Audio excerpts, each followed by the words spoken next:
Humans. Humans. Aren't we just so neat? I mean, look at us. We have complete and total domination of this planet. We can build incredible structures like the Bass Pro Pyramid and write masterpieces like Monty Python and the Holy Grail. We have no natural predators, can control other creatures, and can masterfully exploit our environment. Nothing in the known universe compares to what the human race has accomplished. There appears to be this line that separates humanity from the rest of the organisms that we share this world with. This line is defined by ideas that our abilities are so much greater than the rest of nature that we are in our own category. These ideas can be seen in things like science fiction. In AP Lang, we read the Earthbound Imagination article at the start of the semester that introduced us to the idea of human bias. It explains how we are limited to believing humans, or human-like organisms, are the only things capable of intelligence in society. The article uses the example of our current pop culture's take on intelligent extraterrestrial life, where, quote, time and time again in science fiction film and literature, humans travel trillions of miles through space only to meet human-like aliens, end quote. Why is it that we think of mankind to be the only recipe for intelligence? How come we think that it is only humans that can form complex societies? The truth is, our perspective is biased and flawed. While it's human nature to be uncomfortable with things that are different from ourselves, it is important for our species to understand that we are not as special as we believe. Humans are not the sole possessors of intelligence, nor the sole creators of societies. There are so many incredible showcases of intelligence and society that can be found in the natural world, and it is time that we give them the credit they deserve. It's time to broaden our perspective and open our eyes to the abilities of nature's creatures so that we may better understand our place in this world, a place that we will come to find is not as high and mighty as our human bias likes to believe.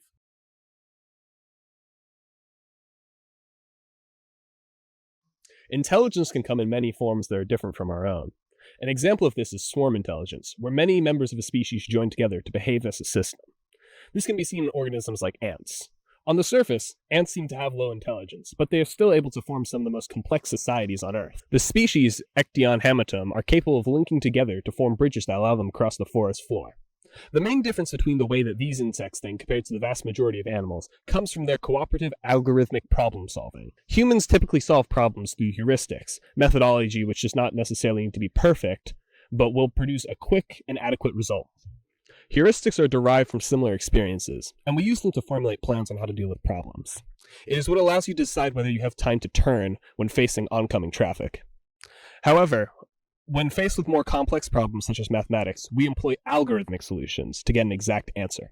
Algorithms are essentially a set of instructions, steps which we can use to definitively solve a problem. Unfortunately, when compared to heuristics, algorithms take much longer time to answer the question, even though they provide a more exact answer. Many insects such as ants also use heuristics to make everyday decisions. However, unlike humans, individual insects are less capable of using algorithms to solve problems, simply due to having less brain power. This means that when working on their own, the solutions they find are either wildly ineffective, or they are unable to find a solution. Luckily, they are able to make up for this weakness with numbers, as the more ants working on a problem, the more likely they are to find a good solution.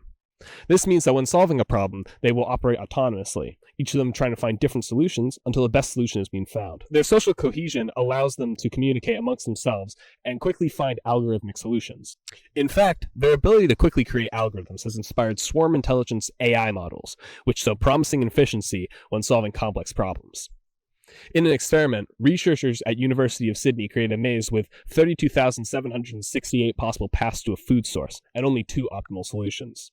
The ants were able to find the optimal path within an hour, and when optimal paths were blocked off by scientists, it took them an additional hour to find the next most optimal route.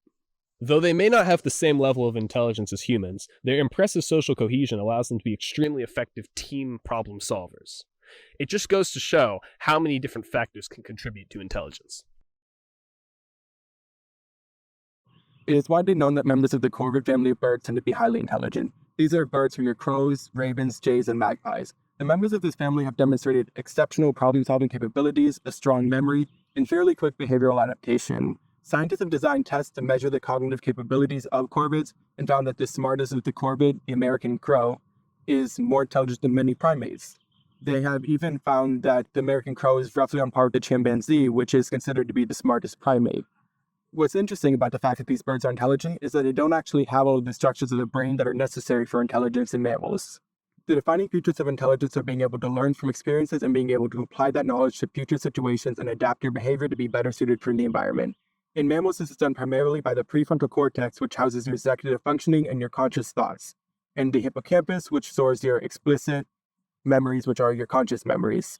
Both mammals and birds have a hippocampus, which isn't that surprising. But what is surprising is that birds don't actually have a prefrontal cortex. And though they have a hippocampus, it has a vastly different structure than that of mammals. Instead of a prefrontal cortex, birds have something called a nidopallium caudolateral, instead, which essentially has the same function, but it's in a different area of the brain, meaning their intelligence doesn't function the same way as mammalian intelligence. Just like the prefrontal cortex in mammals, the nidopallium caudolateral varies greatly across individuals and across species. This shows that intelligence isn't something so rare and difficult to do that it could only be done once. It was easy enough for us to achieve that it evolved independently multiple different times. Humans aren't unique because of our intelligence itself isn't unique. There have been many articles saying that the smartest of the corvids, which is the American crow, is only as smart as a 7-year-old child. But these articles are misleading because the entire reason we say that the intelligence of the crow is equivalent to that of a 7-year-old is because, considering every aspect of intelligence, they can only complete what a 7-year-old could do. But intelligence isn't just one general thing. There's many aspects that the abilities of the crow can far exceed that of a 7-year-old, or even many preteens, such as memory, problem solving, and they have much more efficient and effective communication than majority of 7-year-olds, or even many people much older than that. All this goes to show that while humans might be the most intelligent animal, our intelligence is overstated, and it really isn't as special as we try and make ourselves seem. When we polled a sample population at our school, 50% of the people we surveyed stated that cooperation was the greatest demonstrator of an organism's social ability. The ability of humans to cooperate is perhaps our most important trait that has contributed to our success, but it can also commonly be seen in other organisms. Symbiosis is the phenomenon where organisms of different species interact. There are many different types of symbiosis, but mutualism is the best showcase of social ability. Mutualism is where both organisms benefit from the relationship, with the most famous example probably being the clownfish and the anemone, where the clownfish helps to clean the anemone, while the anemone provides the clownfish with shelter. Another example of this is the cleaner shrimp and predators. To feed, the cleaner shrimp enters the mouth of the predator, in this case a spotted moray eel, and eats the parasites that have developed in its mouth. The shrimp is able to trust that the eel will not eat it, as the eel is being provided with a free dentist appointment. A shrimp is not the upper echelon of intelligence, yet it is still able to engage in an impressive feat of cooperation. Another example of mutualism is the interesting relationship ants have with aphids, using them a similar way to the way we use milk cows. Ants farm aphids, tending to them and protecting them to cultivate the aphid's honeydew, a sugary liquid filled with large amounts of protein. While the aphids feed on plant saps, the ants rub them with their antennae to coax them into producing honeydew. In return for the honeydew, the ants protect the aphids from predators like ladybugs and lacewings. They even protect the aphids from fungal infection by removing dead bodies, and when the colony moves, they will bring the aphid herd and their eggs to brand new sites. The ability for organisms to cooperate with one another demonstrates the fact that their social ability is greater than we give them credit for. We aren't alone in our ability to cooperate, nor in our ability to domesticate. As the line between the capabilities of humanity and nature continue to blur, our believed uniqueness and status above nature is lowered. Understanding that we do not solely possess the abilities of cooperation and domestication helps humble humanity, building our empathy and respect for the rest of nature that we share this world with. While related, intelligence and society don't always go hand in hand. To explore this, let's look at two organisms, coral and the octopus. Coral reefs are perhaps one of the grandest ecosystems on our planet. According to NOAA, about 25% of fish in the ocean depend on coral reefs, and a single reef could be home to as many as 7,000 different species. However, their magnificent structure is also a massive community of invertebrates known as polyps. Polyps tend to be about 1 to 3 millimeters in size and belong to the phylum Cnidaria, the same phylum as jellyfish. Over a very long period of time, they secrete calcium carbonate, which forms their skeleton. Hundreds of thousands of polyps join together to form a colony. The skeleton they build is what we know as coral.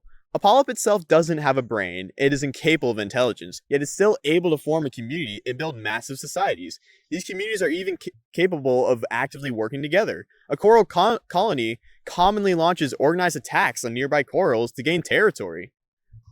So while coral is incapable of demonstrating intelligence, it is still able to form a society. Organisms are also able to demonstrate intelligence without being part of a society. The octopus is a very solitary creature. They utilize R-selected growth, a reproductive strategy that puts little energy into making a large amount of offspring. After the mother lays her eggs, she will stay with them until they hatch, essentially starving herself to death. Once they hatch, her body begins to shut down and she dies. The children are then left to grow up on their own, avoiding interaction with others of their species and even acting hostile until they're ready to mate. Even though they don't form societies, they still demonstrate remarkable intelligence. Some people even compare octopuses to primates. Their minds are well regarded for their ability to solve mazes in open containers. These examples show the many factors to consider when thinking about the intelligence or societal capabilities of an organism. Oftentimes, both characteristics aren't present at the same time. This doesn't discredit what the organism is able to showcase. Sometimes it just takes a different lens to be able to properly appreciate what you're seeing. By expanding our view on what can constitute intelligence in society, we're able to better appreciate things for how impressive they are, despite their apparent disparities from ourselves. It is important that we are able to see past immediate differences, like a polyp's lack of intelligence or an octopus's lack of familiar relationships, so we can recognize the similarities and commemorate their achievements. Throughout this documentary, we have looked at the many incredible behaviors exhibited by organisms, but where do these behaviors come from? The answer is billions of years of diversifying and adapting. Adaptations are a simple concept. They're the ways in which an organism has adapted to its environment. Adaptations come about via a long process of natural selection. We've known for a while that natural selection isn't a result of a giraffe wanting its neck to be longer, but rather a completely random mutation. Mutations are a result of an error occurring during DNA replication, such as the DNA polymerase accidentally attaching adenine instead of guanine or something. This changes the genotype of an organism in some way that it can either be beneficial, harmful, or just an extra toe. So if these adaptations are completely random, then can organisms be credited with intelligence for using them? The scorpionfish is a good example of this. It's a fish that looks like a rock, but this camouflage is nearly perfect and it makes it really hard for a predator to spot them. Take a look at this image. It shows a scorpionfish blending into its natural habitat. I think. Don't see it? Neither could I. But GrahamsIsland.com promises that it's there. This is not the scorpionfish deciding to change its skin so that it can look like a rock, but rather millions of years of natural selection and random mutations that gave this fish the ability to camouflage. The scorpionfish's camouflage is not an indicator that it is intelligent. But then if all the adaptations we've looked at are not a result of the ingenuity of the organism, are they really intelligent? Can we give organisms credit for their adaptations if they didn't do anything to obtain them? The answer lies with the octopus. They are another example of near-perfect camouflage, but unlike the scorpionfish, it's by choice. An octopus isn't fixed into a single appearance. Their skin is covered in millions of chromatophores that they can expand and contract to express different colors. They can also manipulate the surface of their skin to match the texture of their surroundings.